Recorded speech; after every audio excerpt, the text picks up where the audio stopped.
wabarakatuh.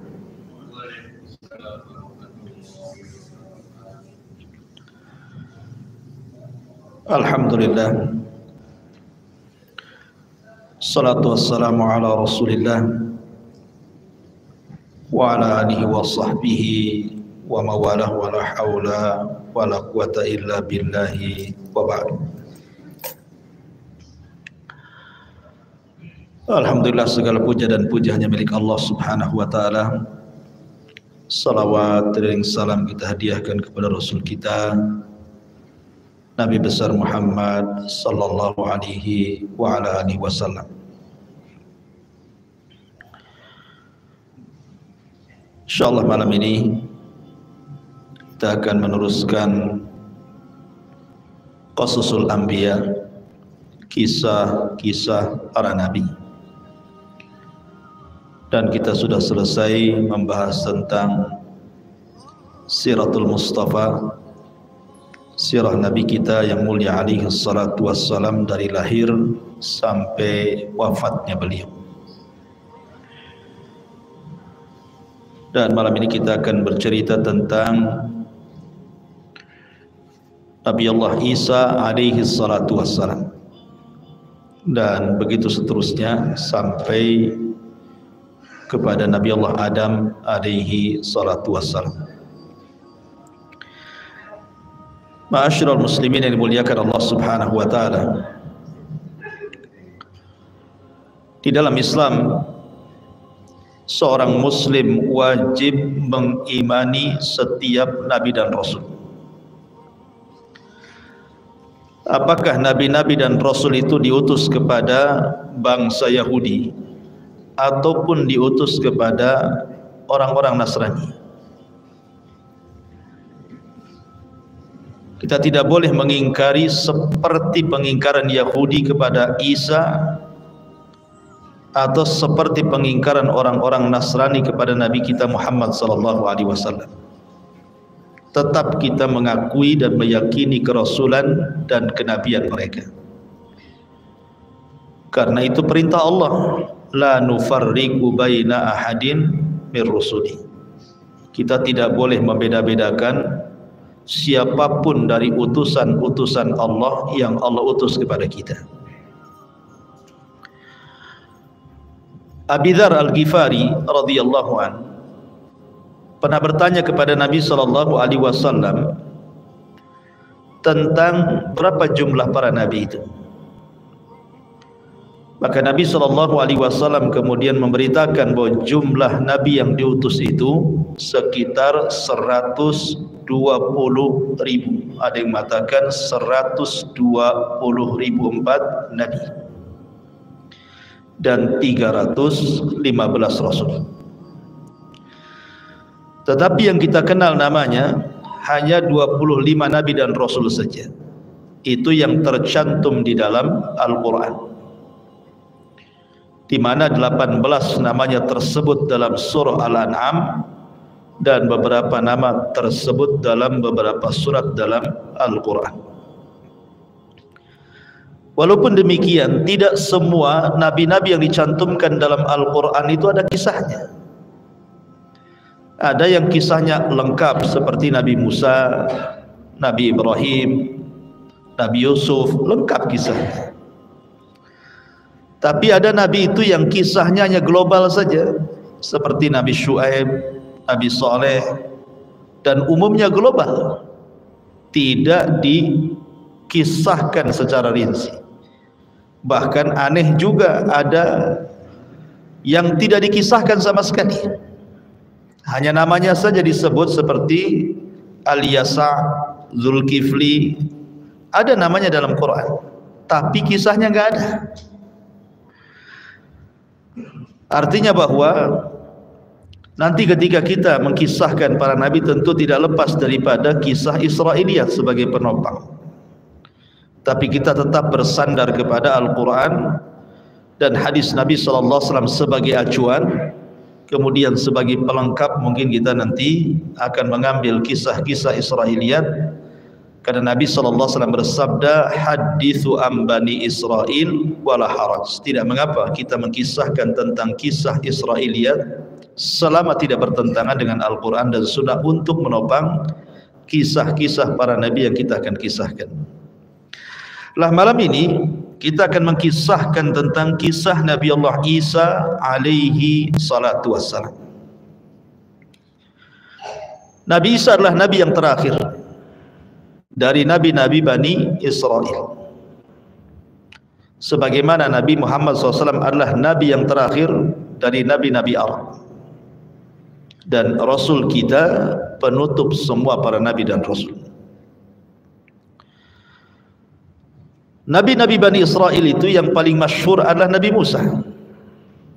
Kemudian setelah Musa, Isa. Ini yang paling masyhur. Kenapa? Karena keduanya membawa agama. Yang satu Yahudi, yang satu Nasrani. Taib, sebelum saya kisahkan tentang keluarga Nabi Isa, kemudian bagaimana kelahirannya, bagaimana masa remajanya, bagaimana dewasanya, bagaimana diangkatnya beliau menjadi Nabi dan Rasul, bagaimana pula dakwahnya, bagaimana upaya pembunuhan kepada Isa sampai diangkat ke langit dan kelak di akhir zaman akan diturunkan.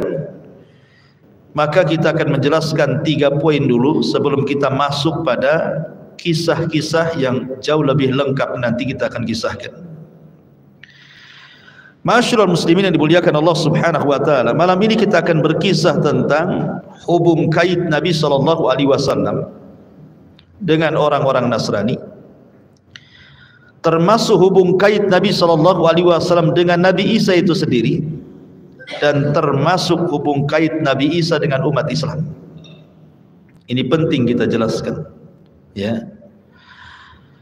Ma'asyiral muslimin yang dimuliakan Allah Azza wa Jalla, apa hubung kait Nabi dengan orang-orang Nasrani? Di zaman Nabi sallallahu alaihi wasallam, ikhwatu fiddin yang dimuliakan Allah Azza wa Jalla, kebanyakan orang yang masuk Islam itu adalah orang-orang Nasrani dibandingkan orang Yahudi. Jadi orang-orang Yahudi itu ada yang masuk Islam tapi tidak sebanyak Nasrani. Karena orang Nasrani itu diberikan kelembutan hati. Kita lihat saja kisah ketika Nabi SAW menyurati beberapa raja Nasrani.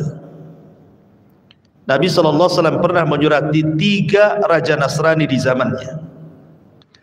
Pertama, Raja Romawi yang disebut dengan Muqawqis, Herakli. Raja Romawi yang disebut dengan Herakli atau Kaisar.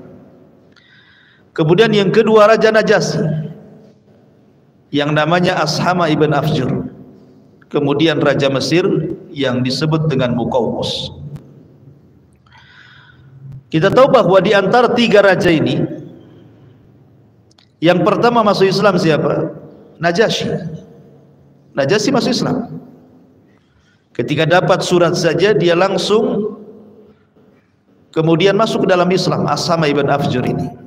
Dan baik Islamnya sehingga ketika wafatnya Nabi SAW mensalat gaibkan Raja Najasyi. Kemudian yang kedua Raja Muqawqis. Raja Muqawqis, Raja Mesir ini, ketika Nabi SAW mengirim surat kepada Muqawqis, di mana isi suratnya Bismillahirrahmanirrahim, min Muhammad Rasulullah ilal Muqawqis adimul kibti, ila Muqawqis adimil kibti. Bismillahirrahmanirrahim, dari Muhammad ibn Abdullah dan Rasulnya kepada Muqawqis atau Muqawqis, pembesar Kibti, maksudnya Mesir. Kibti itu kabilah Fir'aun. Salamun ala man ittaba'al huda, keselamatan bagi siapapun yang mengikuti petunjuk. Amma ba'du, kata Rasul, fa inni ad'uka bida'watil Islam, dalam surat ini aku suruhkan kepada engkau wahai Muqawqis, masuklah ke dalam Islam. Aslim taslam, kalau engkau masuk Islam maka balasannya yu'tikallahu ajraka marratain, maka Allah akan berikan kau 2 pahala. Kemudian Rasul SAW mengajak dengan menyebut atau mencantumkan ayat qul ya ahlal kitab ta'alau ila kalimatin sawa bainana wa bainakum alla na'budu illallah wa la nusyriku bihi syai'an wa la nattakhidu ba'duna ba'dan arbaba min dunillah fa in tawallau faqulu asyhadu bi anna muslimun. Katakan ya Muhammad kepada ahli kitab Yahudi dan Nasrani itu, kemarilah bersatu kepada kalimat yang sama antara kami dengan kalian, tidak boleh menyembah kecuali kepada Allah dan tidak menyekutukan Allah dengan apapun. Ketika Muqawqis ini membaca surat ini, Muqawqis ini dia memuliakan suratnya Rasul, tidak seperti orang-orang Persia. Orang Persia dirobek suratnya Rasul, bahkan dibunuh yang membawa suratnya. Makanya Rasul murka kemudian mendoakan kehancuran Persia. Setelah didoakan Nabi SAW kehancuran Persia, maka tidak ada Persia sampai hari ini, bahkan sampai kiamat. Ya, kualat dengan doanya Nabi. Tapi Muqawqis ini dia berdialog dengan pembawa surat yang ketika itu yang membawa surat adalah Hatib bin Abi Balta'ah. Jadi kata Muqawqis, kata Hatib bin Abi Balta'ah kepada Hatib ini, ya Hatib, ma mana sahibuka in kana nabiyyan an yad'u ala man akhrajuhu min biladihi fayusallitullahu alaihi musuh. Katanya Muqawqis ini kepada siapa? Hatib bin Abi Balta'ah yang bawa surat. Apa yang mencegah nabimu untuk menyeru kepada orang-orang yang telah mengusirnya, maksudnya orang-orang Mekah, agar Allah Subhanahu wa ta'ala tidak kuasakan kepada mereka keburukan? Maka Hatib cerdas, dia membalas dengan balasan terbalik dan mengatakan, lalu apa juga salahnya Isa bin Maryam, katanya. Kenapa dia tidak berdakwah kepada orang-orang yang merencanakan pembunuhan kepadanya, supaya tidak tertimpa apa yang kita saksikan kepada mereka? Maka jawaban cerdas ini kemudian Muqawqis muji Hatib bin Abi Balta'ah dan mengatakan, sungguh perkataanmu bijak sekali karena engkau diutus dari orang bijak, maksudnya Nabi SAW. Dari situ kemudian Muqawqis karena menghormati suratnya Rasul, akhirnya memberikan 2 orang budak untuk dihantar pulang. Pertama Maria Kiptiyah yang kemudian digauli Rasul dan punya anak namanya Ibrahim. Kemudian yang kedua Sirin yang kemudian dihadiahkan Rasul kepada Hasan ibn Thabit, juru bicaranya. Dalam riwayat Muqawqis memberikan dokter spesialis, suruh tinggal bersama Nabi, jadi kalau Nabi sakit nanti dokter ini yang merawatnya. Tapi Nabi SAW malah menyuruh balik lagi dokter itu. Dan Rasul mengatakan, idhab la hajata lana anka nahnu qaumun la na'kul hatta naju' wa idza akalna la nasbah. Pergi kau pulang lagi ke Mesir sana, kami ini kaum yang tidak pernah makan kecuali lapar, dan apabila kami makan kami akan berhenti sebelum kenyang, kata Rasul.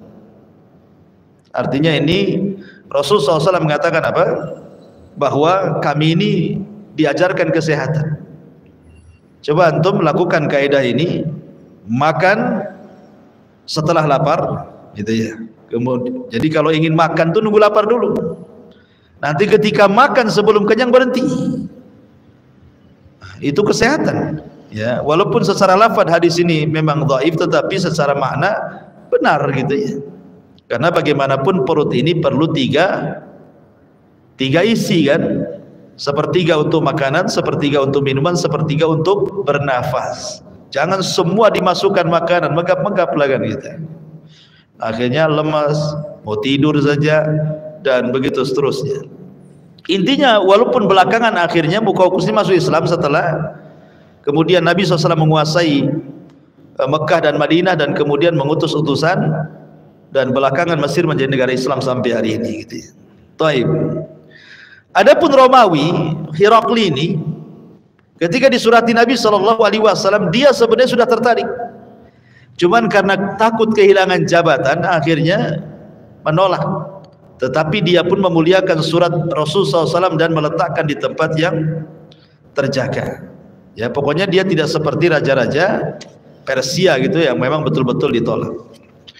Taib, ma'asyiral muslimin yang dimuliakan Allah Subhanahu wa taala. Ada satu kisah yang menarik adalah ketika Nabi Shallallahu alaihi wasallam mengirim surat ke Raja Herakli, itu kan sampai surat itu ke Syarahbil. Syarahbil itu penguasa bawahan Romawi. Lah ketika itu Syarahbil dan kabilah-kabilah yang mengekor kepada Romawi mendapatkan surat dari Nabi SAW itu berusaha untuk komunikasi dengan rahib, dengan pasturnya. Ini gimana nih surat ini? Apakah kita harus membenarkan surat ini ataukah kita mendustakan? Ini uskup ini, pasturnya pun tidak paham juga. Ya.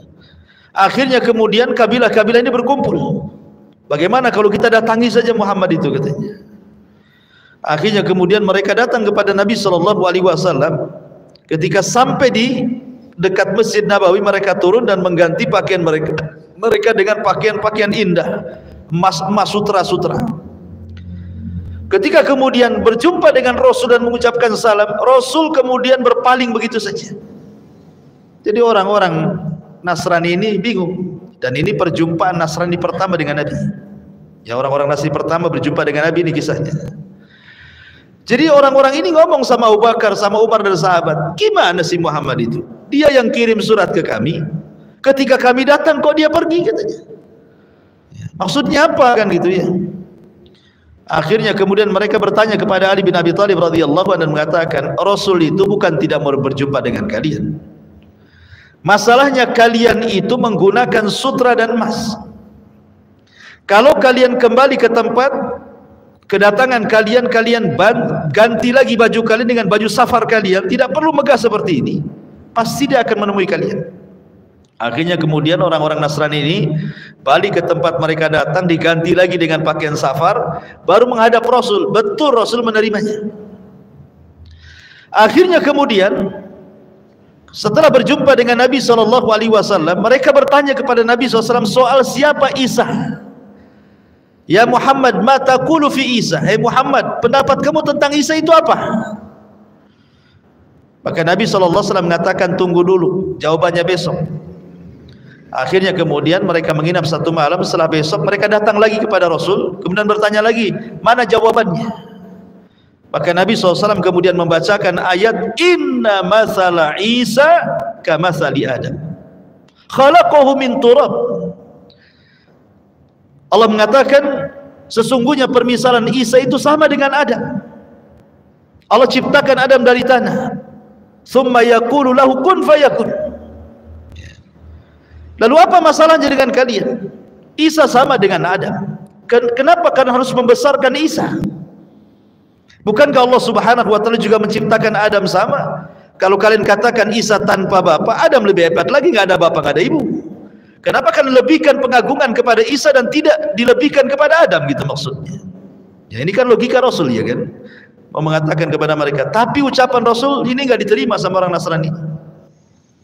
Akhirnya kemudian mereka mengatakan, kami tidak terima. Kata Nabi SAW, kalau tidak terima, ayo kita mubahalah, katanya. Rasul mengajak mubahalah, saling melaknat. Ajak keluarga kalian kemari, saya akan kumpulkan keluarga saya, ayo kita saling laknat di sini, biar Allah yang menyaksikannya. Akhirnya setelah kemudian mereka pulang dan siap mubahalah, di tengah jalan takut mereka. Gimana ya kalau nabi-nabi, kalau memang dia benar-benar nabi, celaka kita, katanya. Akhirnya balik lagi, tidak mau mereka. Ya. Nggak mau dan mengatakan, ya Muhammad, kami tidak jadi mubahalah, katanya. Sudah, sekarang apa yang kau mau? Akhirnya kata Rasul mengatakan, kalau kalian tidak mau masuk ke dalam agamaku, maka akan harus bayar jizyah, upeti, kalau tidak saya perangi. Akhirnya mereka setuju bayar upeti. Kemudian mereka pulang. Di tengah jalan uskup ini, pendeta ini dengan saudaranya bertengkar. Ya.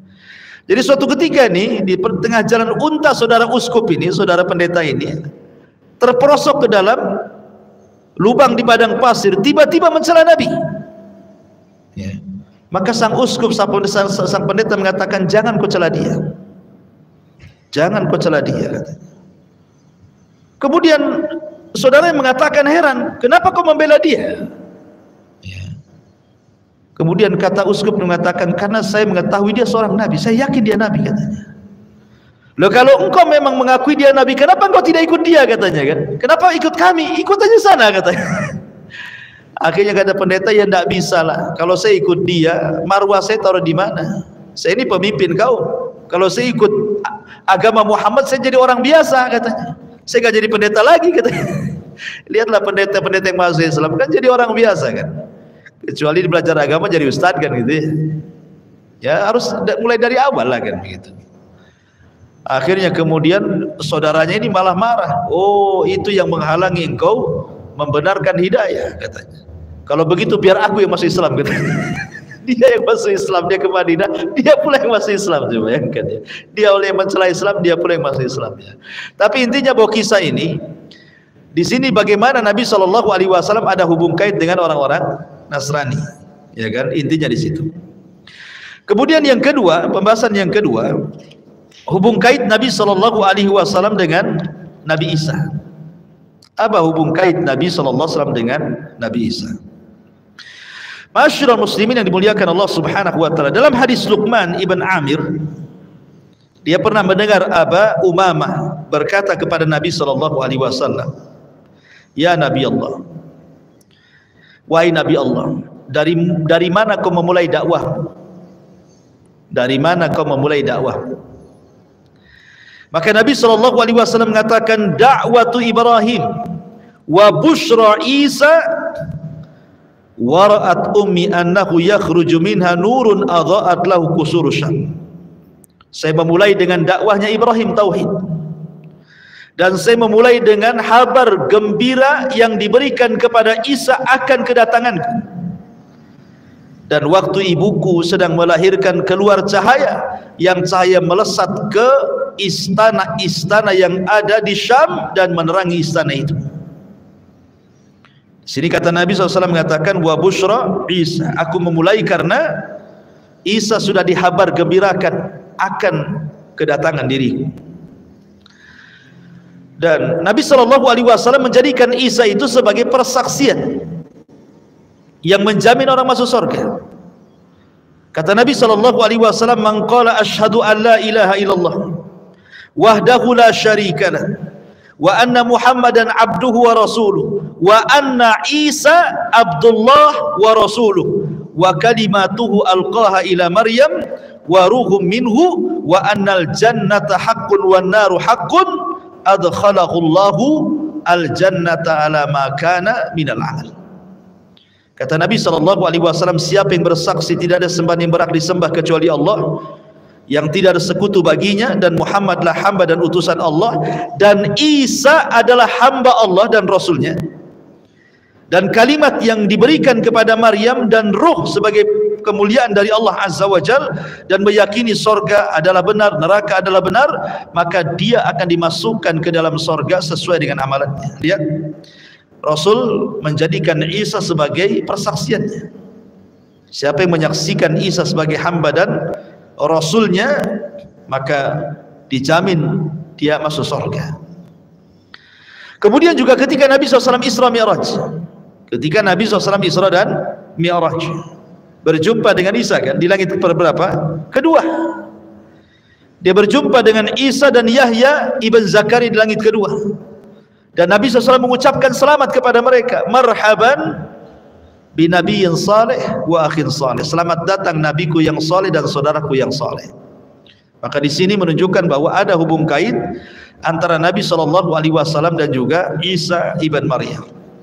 Kemudian pembahasan yang ketiga ini yang seru yang kita akan bahas, ya kita akan fokus di sini tentang hubung kait Isa dengan umat Islam.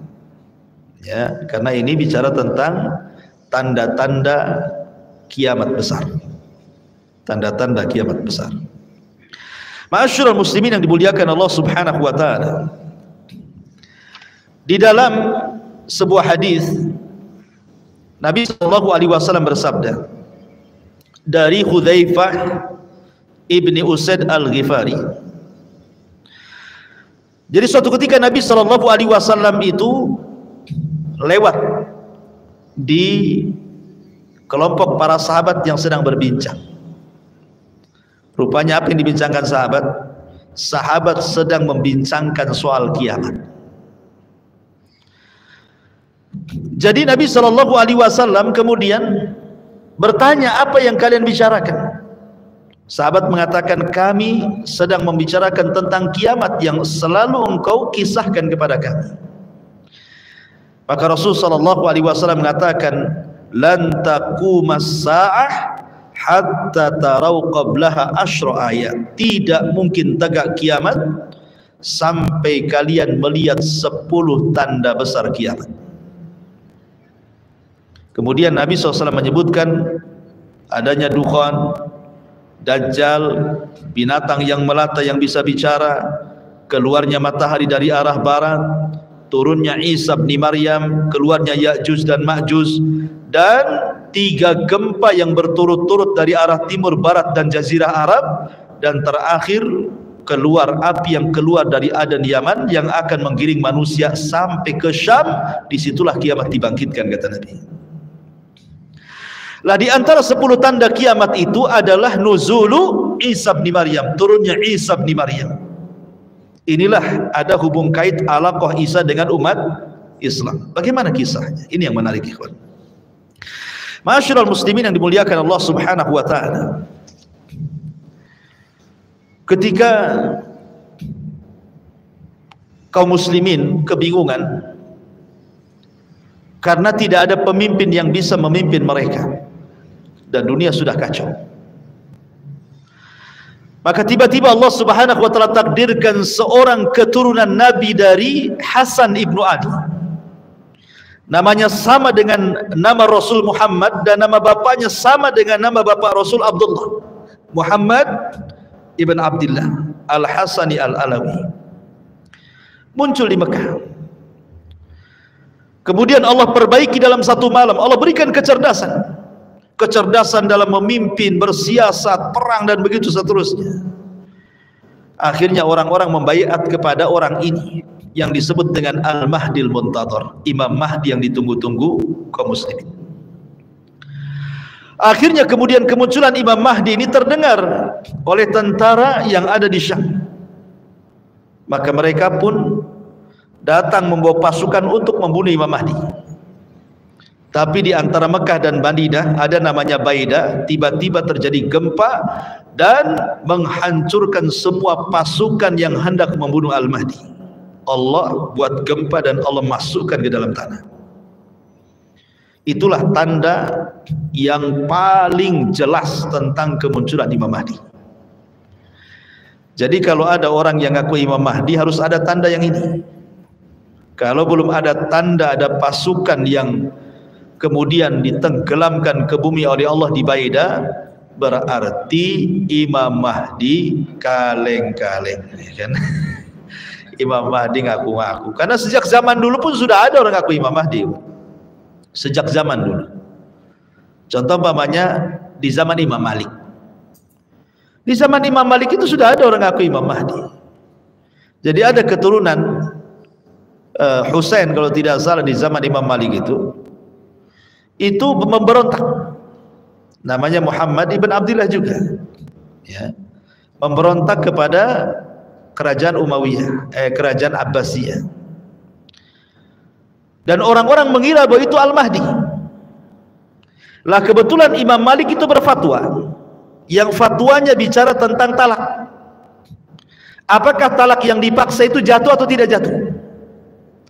Pamannya, saya pegang pistol, saya todongkan ke kepala antum, ceraikan istrimu, kalau enggak saya ledakkan kepalamu. Paksalah antum ceraikan istri. Pertanyaannya, talak yang dalam kondisi antum ini dipaksa seperti ini sah atau tidak, gitu maksudnya. Maka Imam Malik mengatakan tidak sah, karena dipaksa, nggak boleh talak itu dipaksa, ya kan? Lah fatwa Imam Malik dipelintir karena ketika itu terjadi pemberontakan oleh Muhammad ibn Abdullah, itu turunan keluarga Nabi kepada Bani Abbasiyah. Seolah-olah fatwa Imam Malik yang mengatakan tidak sah ini memperkuat pemberontakan. Maksudnya gimana? Bani Abbasiyah ini merebut Bani Umayyah dengan cara paksa. Berarti menurut fatwa Imam Malik, talak dengan cara paksa itu tidak sah. Berarti merebut kekuasaan dengan cara paksa tidak sah juga. Gitu ya, dikait-kaitkan gitu ya. Berarti Bani Abbasiyah ini ketika merebut kekuasaan Bani Umayyah tidak sah karena dipaksa. Ketika itu terjadi pemberontakan, seolah-olah fatwa Imam Malik ini memperkuat pemberontak. Akhirnya oleh Gubernur Madinah, Imam Malik ditangkap dan dipenjarakan. Bahkan disiksa, dipukul sampai tulang bahunya patah. Sehingga Imam Malik itu kalau sholat tidak bisa, sehabis dipenjara ini kalau sholat tidak bisa kayak kita begini. Jadi sholatnya gini, Allahu Akbar gini.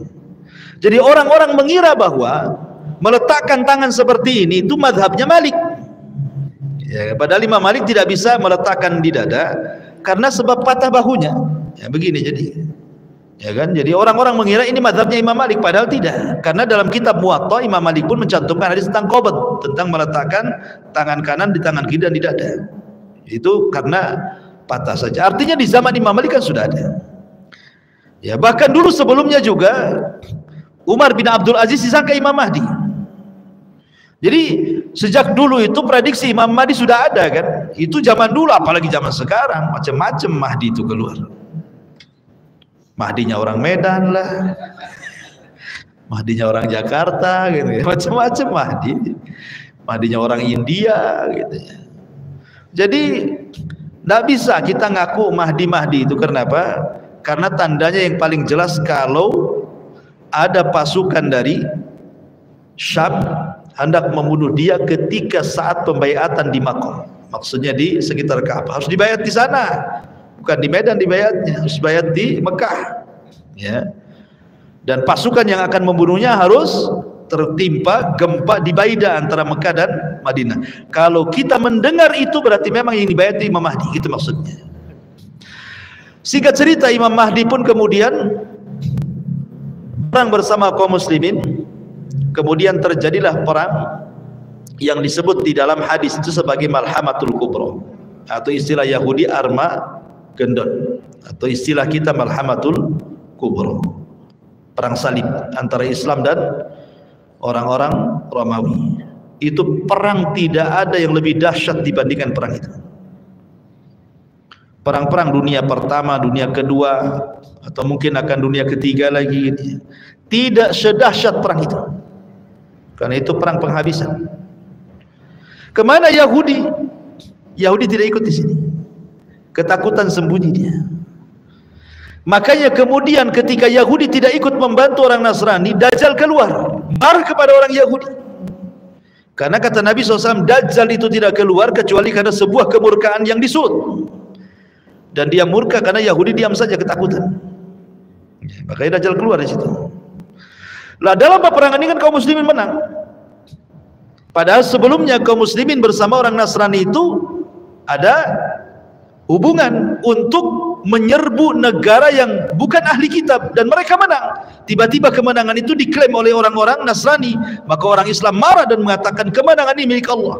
Makanya kemudian akhirnya terjadi kerenggangan, pembatalan islah, kemudian terjadi perang yang disebut dengan Malhamatul Kubra itu. Singkat cerita, akhirnya ketika kaum muslimin menang, disinilah turun Dajjal. Turun, atau Dajjal keluar, bukan turun, muncul Dajjal. Dan Dajjal muncul diikuti oleh 70.000 Yahudi Asfahan, itu pasukan intinya. Kemudian keliling dunia selama 40 hari 40 malam dan berhasil menguasai sebagian besar dunia, menjadi pengikut Dajjal. Lah Al-Mahdi tidak bisa melawan Dajjal dengan pasukan sebanyak itu.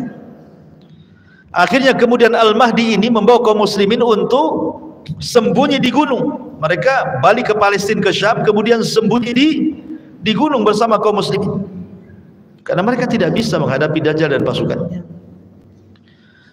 Lah selama mereka bersembunyi itulah akhirnya mereka pun merasa kelaparan, karena bagaimanapun mereka harus makan. Sampai-sampai dikisahkan bahwa kalaulah ada kepala kerbau itu jauh lebih baik dibandingkan punya uang banyak, karena yang mereka hajatkan makan. Harta ghanimah buat apa kalau tidak ada makanan? Tetapi kemudian lama-lama mereka kelaparan, berpikir nih kalau kita tetap bersembunyi di sini, kita mati konyol di sini. Kita harus perang. Kita harus menghentikan kejahatan Dajjal ini. Dia sudah memfitnah banyak manusia, kita harus menghentikannya. Maka sepakatlah pasukan bahwa esok hari mereka akan bertempur melawan Dajjal. Walaupun kekuatan mereka tidak seberapa, tapi minimal ini upaya terakhir mereka untuk melawan Dajjal. Imma nasrun wa imma syahadah, menang atau mati syahid, gitu bahasanya. Akhirnya kemudian mereka pun tertidur malam itu dengan sangat pulasnya. Kemudian di waktu menjelang subuh mereka bangun. Kemudian Imam Mahdi memerintahkan muadzin untuk mengumandangkan azan. Saat selepas azan itulah mereka dikagetkan dengan langit yang tiba-tiba gelap. Langit tiba-tiba gelap. Kenapa Allah Subhanahu wa taala gelapkan langit? Rupanya disitulah Allah Subhanahu wa taala hendak menurunkan Isa bin Maryam. Dalam keyakinan ahli sunnah dan keyakinan Islam, Isa itu belum mati. Isa itu ditidurkan kemudian diangkat ke langit, dan itu pendapat jumhur mayoritas ulama. Walaupun ada yang menyelisih seperti Imam Suyuti mengatakan Isa itu mati kemudian diangkat, tapi nanti akan diturunkan lagi katanya. Tapi pendapat yang kuat bahwa Isa itu belum mati, dia hidup, cuma ditidurkan kemudian diangkat ke langit dan akan turun di akhir zaman.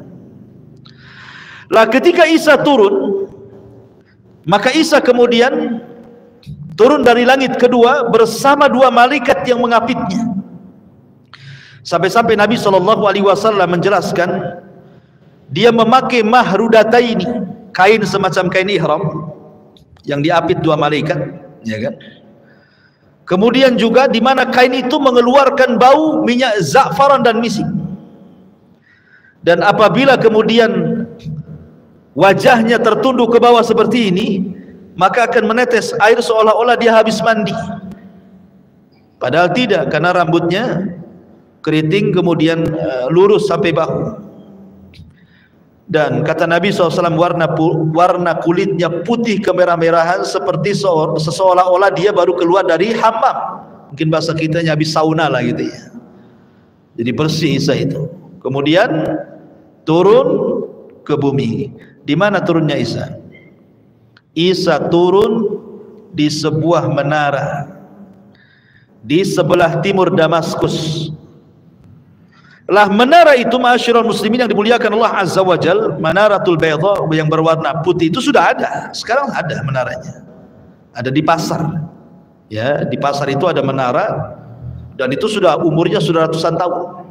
Di mana? Di Suriah sana, Damaskus. Ya, panjangnya sekitar ya 15 meteran lebih lah. Di mana Isa itu akan turun di situ. Kemudian setelah Isa turun, maka Isa akan memakaikan baju perangnya. Kemudian setelah dia pasang baju perangnya, kemudian dia menemui kaum muslimin yang ada di gunung yang sedang bersembunyi. Ketika kemudian kegelapan itu hilang, maka mereka melihat di hadapan mereka adalah ruh Allah, ada Isa bin Maryam. Kenapa mereka mengenali Isa? Ya dari ciri-ciri yang disampaikan Nabi, ya kan tentunya, bahwa ini adalah Isa. Maka kemudian Isa bin Maryam pun mulai mengusap wajah-wajah dari kaum muslimin yang tersisa yang ada di atas gunung itu. Kemudian Isa bin Maryam menyebutkan tentang derajat mereka di surga. Subhanallah. Beruntunglah orang-orang yang diusap mukanya oleh Isa, karena Isa menyebutkan tentang derajat mereka di surga. Setelah itu kemudian qomat pun dikumandangkan. Maka Imam Mahdi meminta Isa untuk menjadi imam, tapi Isa tidak mau dan mengatakan, kalian jauh lebih baik dibandingkan aku. Maksudnya umat Islam jauh lebih baik dibandingkan umat Nasrani. Sebaiknya kalian yang jadi imam. Akhirnya kemudian Imam Mahdi pun memimpin sholat, dan Isa sholat di belakang Al-Mahdi dan kaum muslimin. Selesai sholat, Maka Isa kemudian membariskan pasukan kaum muslimin. Kemudian kata Isa bin Maryam, aku berikan kalian 3 pilihan. Aku berikan kalian 3 pilihan. Pilihan yang pertama, aku akan berdoa kepada Allah agar Allah Subhanahu wa ta'ala memunculkan tentara-tentara yang bukan kalian, biar tentara-tentara itu yang akan membunuh Dajjal dan para pengikutnya. Yang kedua, atau aku akan berdoa kepada Allah agar Allah Subhanahu wa ta'ala mengirim gempa untuk menenggelamkan Dajjal ke dasar bumi dan pasukannya, dan kalian tetap tinggal di sini. Kemudian yang ketiga, atau kalian siap berjihad dan aku pimpin perang.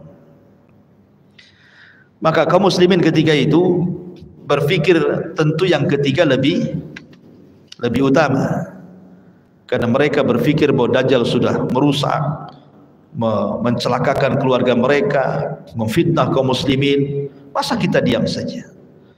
Maka kata Al-Mahdi dan juga kaum muslimin, kita bergerak, kau pimpin kami perang. Akhirnya Isa pun yang mengomanda perang bersama Al-Mahdi Al-Muntadhir.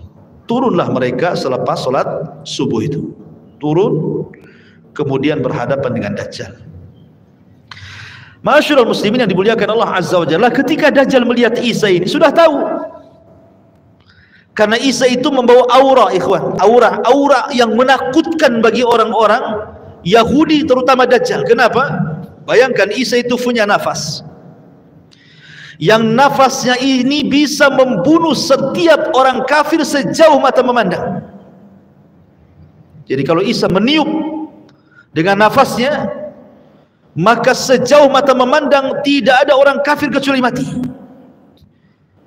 Baik dia memandang ke arah kanan, ke arah kiri, ke arah depan, ke belakang, kalau dia meniup dengan nafasnya, maka tidak ada orang yang kafir yang selamat dari nafasnya sejauh mata memandang. Gimana orang tidak takut? Ya. Maka ketika Dajjal kemudian melihat Isa bin Maryam, yang tadinya Dajjal itu sok sakti kan itu, gimana tidak sakti Dajjal itu? Dia ngomong sama bumi tumbuh-tumbuh, dia ngomong sama langit hujan-hujan, dia ngomong sama kuburan hidup-hidup walaupun setan gitu ya. Tetapi kan Dajjal diberikan kesaktian oleh Allah Azza wa Jalla. Tapi ketika melihat Isa, ketakutan dia, bergetar. Akhirnya kemudian dia pun lari. Maka Isa pun mengejar Dajjal. Lari ke utara, dikejar ke utara, lari ke selatan, dikejar ke selatan, barat. Pokoknya dia tidak bisa lari. Sampai ketika Dajjal sampai di sebuah tempat yang disebut dengan Babil Lud dalam riwayat. Babil Lud sekarang jadi kota tercantik di Israel. Ya, karena Dajjal itu dia keluar di tempat yang mayoritas Syiah dan akan terbunuh di tempat yang mayoritas orang Yahudi. Keluarnya di mana? Khurasan. Khurasan di mana? Iran. Dan akan mati di Babil Lud. Babil Lud di mana? Israel. Seolah-olah ada hubung kait Syiah dengan Yahudi kan? Ya. Lah ketika Dajjal sampai di Babil Lud ini, kemudian sudah tidak bisa lagi menghindar dari Isa bin Maryam. Apa dalam riwayat itu? Yadubbu kama yadubul milh. Kalau kita ambil garam, kemudian kita letakkan di air, tentu garam itu akan mencair. Maknanya Dajjal ketika melihat Nabi Isa itu keringatan dari atas kepala sampai ke bawah. Dia kan manusia, sama dengan kita manusia. Ya, keringatan, ketakutan menggigil. Tidak bisa apa-apa, hilang kesaktiannya. Akhirnya kemudian ketika Dajjal betul-betul ketakutan, Isa mengambil tombaknya, kemudian langsung melemparkan ke dalam badan Dajjal, dan matilah Dajjal dengan tombaknya Isa bin Maryam. Ketika Dajjal mati, dicabut tombaknya, darahnya masih ada di ujungnya, kemudian diangkat ke atas, memberitahu orang-orang Yahudi bahwa Dajjal sudah mati, dan memberitahu kepada kaum muslimin bahwa kita sudah menang. Maka kaum muslimin ketika melihat pimpinan mereka Dajjal mati, orang-orang Yahudi dan para pengikut Dajjal ketika pimpinan mereka mati, mereka pun tunggang langgang dikejar kaum muslimin. tidak ada satupun tempat persembunyian kecuali memberitahu. Kalau orang Yahudi sembunyi di batu, kata batu, "Hei Muslim, nih di belakang ada Yahudi, bunuh dia." Kalau dia sembunyi di balik pohon rambutan, kata rambutan, Muslim nih, di balik pohon saya ada Yahudi, bunuh dia. Tidak ada satupun tempat persembunyian kecuali dikasih tahu. Alamat kiamat, ikhwan. Ya. Maka ketika itu, ma'asyiral muslimin yang dimuliakan Allah Azza wa Jalla, Dajjal mati. Kemudian orang-orang Yahudi sebagian mereka menyerah, sebagian mereka lari bertunggang langgang bersembunyi, sebagian mereka dibantai, dibunuh, dan begitu seterusnya. Maka setelah kemudian Dajjal meninggal, maka Isa kemudian meminta kepada seluruh ahli kitab, baik Yahudi ataupun Nasrani, agar mereka masuk Islam. Kalau tidak, maka mereka akan mati. Pilihannya cuma dua, masuk Islam atau mati. Ya, tidak ada jizyah. Ya, kalau di zaman Rasul ada jizyah.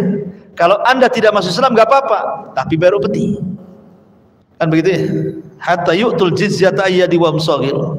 Tetapi di akhir zaman tidak ada lagi jizyah. Makanya dalam riwayat, di antara Muhammad Isa itu, di antara tugas Isa selain membunuh Dajjal adalah meletakkan jizyah. Tidak ada lagi jizyah, tidak ada lagi upeti. Yang ada cuma dua pilihan, masuk Islam atau mati. Dari situlah tidak ada satupun ahli kitab kecuali masuk Islam. Tidak ada satupun ahli kitab kecuali masuk Islam. Dan ini disyaratkan dalam Al-Quran, wa im min ahlil kitab illa la yu'minanna bihi qabla mauti. Dan tidak ada satupun ahli kitab kecuali akan beriman kepada Islam lewat Isa sebelum kematiannya. Semua masuk Islam. Ya. Lah ketika kemudian semua masuk Islam, apa yang terjadi? Walau anna ahlal qura amanu wattaqau la fatahna alaihim barakati minas sama'i wal ardh. Kan begitu. Kalau penduduk negeri itu beriman dan bertakwa, maka berkah dari langit dan dari bumi Allah buka selebar-lebarnya.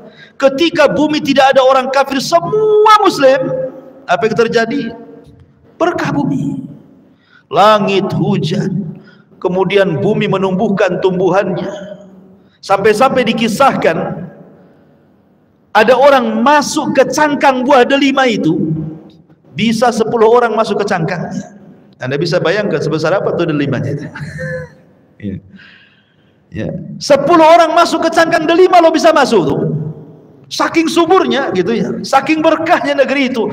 Makanya Rasul mengatakan, tuba, keberuntunganlah bagi orang-orang yang hidup di saat Isa bin Maryam hidup di akhir zaman. Karena nggak ada orang kafir, semua Islam, ya otomatis kan berkah semuanya, langit bumi berkah. Ya. Ma'asyiral muslimin, sampai dijelaskan, sampai tidak ada satupun binatang buas yang kemudian memangsa hewan lainnya. Jadi umpamanya kambing dengan harimau berkawan, gitu maksudnya. Singa dengan unta berkawan, nggak ada hasad-hasad dan itu nggak ada gitu. Sampai seperti itu gitu loh. Ya, sampai hewan-hewan buas dengan hewan zina itu bersahabat. Saking berkahnya ketika Isa itu diutus oleh Allah Azza wa Jalla, diturunkan ke bumi itu. Itu setelah meninggalnya Dajjal. Tetapi apakah kemudian berlangsung lama? Tidak juga. Rupanya setelah fitnah Dajjal ini, ada fitnah yang jauh lebih dahsyat lagi. Mereka sedang enak-enaknya dapat berkah, ya kan? Hidup tenang, hidup nyaman, berkah di mana-mana. Tiba-tiba muncul alamat kiamat yang ketiga. Munculnya Ya'juj dan Ma'juj. Tiba-tiba benteng yang pernah dibangun Dzulqarnain itu jebol. Padahal setiap hari Ya'juj dan Ma'juj itu melubangi benteng itu. Ya. Apabila sudah terlobangi, kemudian pimpinannya mengatakan besok lagi. Nanti malam kita istirahat, besok lagi kita lanjut katanya. Kalau besoknya lagi ke tempat yang digali, sudah nggak ada itu galiannya, kembali nutup tanahnya. Setiap hari seperti itu. Tetapi kata Nabi SAW, nanti diilhamkan oleh Allah Azza wa Jalla kepada pemimpin Ya'juj dan Ma'juj mengatakan insya Allah. Sebab kata insya Allah inilah lubang itu jebol. Apa kata pimpinan Ya'juj dan Ma'juj? nahfiru ghadan insyaallah. Besok kita gali lagi insyaallah. Gara-gara insyaallah ini, besoknya lubang itu tetap utuh dan tidak kembali. Mereka gali lagi sampai akhirnya mereka berhasil melubangi benteng Dzulqarnain itu. Kata Al-Quran, dalam Al-Quran sampai Allah mengatakan min kulli hadabin yanzilu. Jadi keluarnya Ya'juj dan Ma'juj dari lubang itu seperti air yang tumpah dari ketinggian, saking banyaknya. Dari sini muncul, dari mana-mana Ya'juj dan Ma'juj itu. Bayangkan sahabat, bandingan manusia di zaman itu, satu dari kita 999 Ya'juj dan Ma'juj. Jadi kalau kita kelahi dengan Ya'juj dan Ma'juj itu, antum satu orang melawan 999 Ya'juj dan Ma'juj, menang nggak antum? Nggak akan menang. 10 orang aja kau antum mau 999 pula kan gitu ya, 1000 dikurangi 1 ya nggak mungkin menang ya. Makanya kata Nabi SAW mengatakan, nanti ada kaum yang tidak bisa diperangi, tidak bisa dibunuh, sebaiknya menghindar dari kaum ini. Maksud isyarat Nabi SAW dengan kata-kata seperti itu, maksudnya apa? Maksudnya Ya'juj dan Ma'juj tidak bisa memerangi sebanyak itu. Gimana caranya coba? Akhirnya kemudian terpaksa Isa bin Maryam mengajak kaum muslimin untuk mengungsi lagi ke gunung. Ini setelah meninggalnya Al-Mahdi. Karena Imam Mahdi itu kan berkuasa 7 tahun saja. Kalau Isa ini 40 tahun. Ya. Jadi Isa ini akhirnya membawa kaum muslimin untuk sembunyi di Bukit Tur. Semua kaum muslimin naik ke Bukit Tur. Hanya bisa memantau dari kejauhan. Cuman bedanya kalau Ya'juj dan Ma'juj dengan Dajjal itu, kalau Dajjal memfitnah agama, orang disuruhnya menyembah dia. Tapi Ya'juj dan Ma'juj fitnahnya beda, karena Ya'juj dan Ma'juj itu hanya merusak saja. Sampai-sampai nih ketika keluar dari benteng itu, orang yang paling depan ini, Ya'juj dan Ma'juj paling depan ini, melewati Buhaira, melewati sungai bendungan Tiberias. Tiba-tiba sekali minum habis tuh danau Tiberias itu. Jadi yang belakang sudah nggak dapat tuh. Makanya bahasanya tidaklah melewati yang hijau kecuali kering, tidak melewati air kecuali kering. Semua dimakan dia. Dan ahli tafsir sampai mengatakan, termasuk dia juga memakan manusia, kanibal. Jadi kalau dia membunuh di luar rasnya, maka akan dibunuh dan dimakan dagingnya. Jadi kanibal, betul-betul kanibal. Lah Ya'juj dan Ma'juj ini merusak di bumi. Betul-betul dirusak bumi ini. Sampai semua manusia di bumi ketakutan karena setiap berjumpa dibantai, dibunuh, dibantai, dibunuh, semua begitu. Sampai akhirnya ketika dia merasa tidak ada penduduk bumi yang dibunuh dia karena sudah terbunuh semuanya oleh dia, dia pun sombong. Kesombongannya sampai kemudian mengatakan di hadapan Allah, qatalna man fil ardi sanaqtuluhu man fis sama. Kami sudah membantai semua manusia yang ada di bumi, sekarang giliran makhluk yang di langit kami bantai juga, katanya. Itu sombong tuh. Akhirnya mereka pun mengarahkan panah, tombak, kemudian dilesatkan ke langit. Subhanallah, Allah sedot panah dan tombak itu sampai di balik awan. Wa makaru makran wa makarna makran wallahu khairul makirin. Silakan kau buat makar, Allah punya makar sendiri, dan sebaik-baik makar adalah makar Allah. Akhirnya panah itu udah kembali lagi, tombak yang dilempar gak kembali lagi, sudah gak nampak di balik awan itu. Tapi Allah buat makar, rupanya sengaja tombak dan panah itu dibalikan ke bumi, dan ujung-ujungnya seolah-olah ada darah yang menetes. Jadi seolah-olah mereka sudah membantai yang di bumi dan yang di langit gitu maksudnya. Pada itu makarnya Allah, dibalikan lagi senjatanya. Ketika kemudian mereka makin sombong, maka Allah la yuhibbul mutakabbirin. Allah tidak suka dengan orang yang sombong. Maka Isa berdoa kepada Allah Azza wa Jalla, melihat kerusakan semakin rusak. Akhirnya Isa berdoa kepada Allah, Allah Subhanahu wa taala azab Ya'juj dan Ma'juj dengan cara apa? Dengan cara dikirim naghaf. Naghaf itu seperti dud, ulat kecil, ya kan? Jadi saat Ya'juj sedang tertidur, tiba-tiba di masing-masing tengkuk Ya'juj dan Ma'juj ada ulat yang menggigit dan masuk ke kepalanya. Itulah yang membunuh Ya'juj dan Ma'juj. Anehnya lagi, satu mati, mati semua. Bukan ini dulu mati, besok ini, enggak. Ya, kayak matikan kontak listrik. Pamannya ini listrik satu Al-Fajr ini cuma satu stop kontak gitu. Sekali mati ya mati semua gitu maksudnya. Serentak matinya itu. Subhanallah, bayangkan ya. Kuasa Allah, ya. Serentak matinya. Hari itu mati semua Ya'juj dan Ma'juj. Anda bisa bayangkan kalau jumlah Ya'juj dan Ma'juj satu dibanding 999, sebanyak apalah bangkai Ya'juj dan Ma'juj yang ada di bumi itu? Tentu tidak ada satu jengkal di bumi kecuali ada bangkainya, kan? Makanya kemudian Isa berdoa lagi untuk supaya Allah membersihkan bangkai-bangkainya. Turunlah kemudian burung-burung sebesar unta, kemudian melempar jasad-jasad itu entah berantah kemana, ke laut mana, sampai betul-betul bersih. Namun ada sisa-sisanya. Karena yang ketiga itu yang paling beruntung apa? Hewan-hewan pemakan daging. Dengan jasadnya, bangkainya, Ya'juj dan Ma'juj yang paling untung hewan-hewan pemakan daging, kan? Banyak makanannya di mana-mana Ya'juj dan Ma'juj, kan gitu. Sehingga sisa-sisa mungkin darah kering itu masih banyak di bumi ini. Makanya kemudian Isa berdoa ketiga kalinya agar Allah menurunkan hujan dan menghempaskan sisa Ya'juj Ma'juj dimasukkan ke dalam air lautan. Lah betul-betul akhirnya bersih bumi itu. Akhirnya kemudian Isa pun turun bersama kaum muslimin, kemudian sempat melakukan haji dan umrah, dan selepas itu kemudian meninggal dunia. Adapun apakah Isa menikah atau tidak, ini masalah khilaf para ulama, dan pendapat yang kuat tidak menikah. Walaupun tidak menafikan, ada yang berpendapat bahwa Isa menikah dan punya anak. Namun apa hikmahnya, pertanyaannya? Kenapa Isa diturunkan?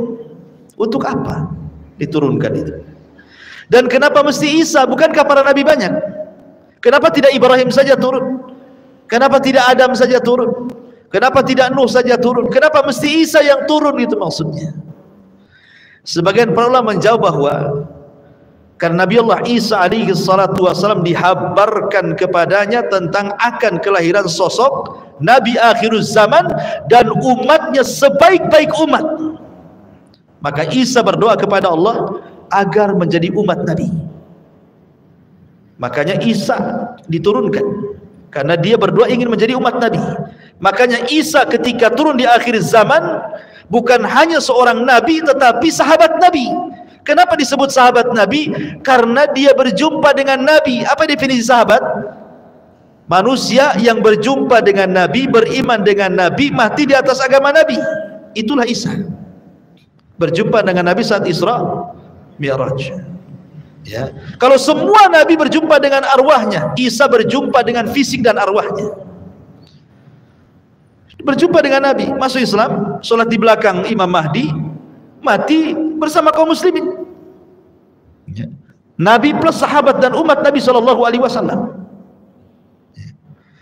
Jadi itu kenapa kemudian Isa itu, kenapa mesti Isa yang turun? Karena Isa tahu bahwa umat Rasul umat terbaik dan ia ingin menjadi umatnya, makanya Isa yang diturunkan dibandingkan yang lain. Yang kedua, Isa itu sama dengan Adam. Sebagaimana Allah mengatakan, inna masala Isa kamasali Adam khalaqahu min turab. Ya. Isa itu sama dengan Adam, diciptakan dari tanah. Maka makhluk yang diciptakan dari tanah harus kembali ke tanah. Isa kan sudah diangkat di langit. Di langit kedua dengan ruh dan jasad. Dia harus turun. Dia tidak mungkin mati di langit. Dia harus mati di bumi. Maka diturunkan supaya mati di bumi, karena dia tercipta dari tanah, kembali ke tanah. Kemudian yang ketiga, membantah sama orang-orang Yahudi yang mereka mengklaim bahwa nahnu qatalna al-Masih ibn Maryam. Orang Yahudi mengatakan kami sudah membunuh Isa, kami sudah menyalibnya. Tiba-tiba Isa turun, kata Isa, mana? Saya masih hidup, saya tak disalib. Ya.